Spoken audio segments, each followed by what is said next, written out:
அமைச்சர் KN நேரு மேல மறுபடியும் ஆதாரத்தோட குற்றச்சாட்டுகளை சொல்லி இருக்கு அமலாக்கத்துறை.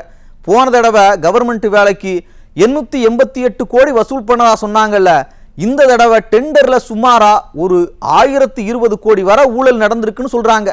ஆக மொத்தம் இப்ப வர சுமாரா 2000 கோடி ஊழல் வெளிவந்திருக்கு. இன்னும் எவ்வளவு வெளியே தெரியாம இருக்குன்னு தெரியல.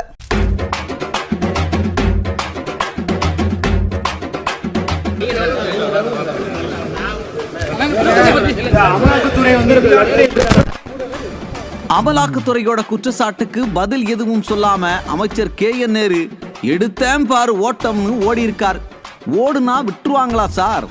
அமலாக்கத்துறை நம்ம தலைமைச் செயலாளருக்கும் பொறுப்பு DGPக்கும் இரண்டாவதா ஒரு லெட்டர் எழுதியிருக்காங்க.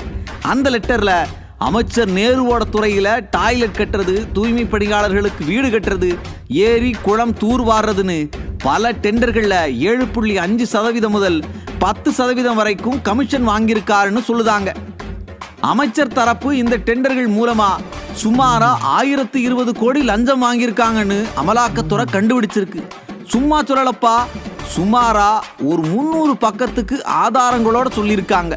இந்த விவகாரம் சம்பந்தமா தமிழ்நாடு காவல்துறை வழக்கு போடணும், இல்லைன்னு சொன்னா காவல்துறைக்கு இதுல பங்கு இருக்குன்னு நினைக்க வேண்டி இருக்குன்னு எச்சரிச்சிருக்காங்க. இதுக்கு என்ன அர்த்தம்? இந்த ஊழலை கண்டுபிடிக்க விசாரணை நடத்தலன்னு சொன்னா மேலிடத்துக்கும், அதாவது ஐயா ஸ்டாலினுக்கும் இதுல பங்கு இருக்குங்கிற தொனியில தான் தெரியுது.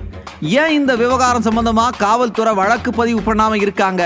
இது 2வது ஊழல். ஏற்கனவே இதே துறையில அரசு வேலை கொடுக்கறதுக்கு 2800 பேர்கிட்ட தலா 35 லட்சம் வரைக்கும் லஞ்சம் வாங்கியிருக்கிறதா அமலாக்கத்துறை சொன்னது.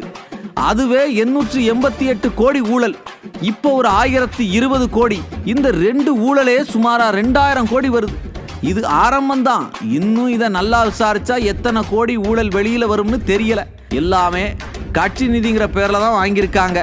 விசாரிச்சா அமைச்சர் நேரு மட்டும் சிக்க மாட்டாரு, அதுக்கு தான் விசாரிக்க மாட்டேங்காங்க. அட நான் சொல்லல, மக்கள் சொல்றாங்க.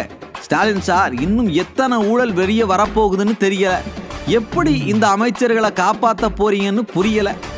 ஆனா ஒண்ணு சார், இந்த ஊழல் தான் உங்க ஆட்சிக்கு முடிவு கட்ட போகுது. ஆட்சியையும் காப்பாற்ற முடியாது, ஊழல் அமைச்சர்களையும் காப்பாற்ற முடியாது.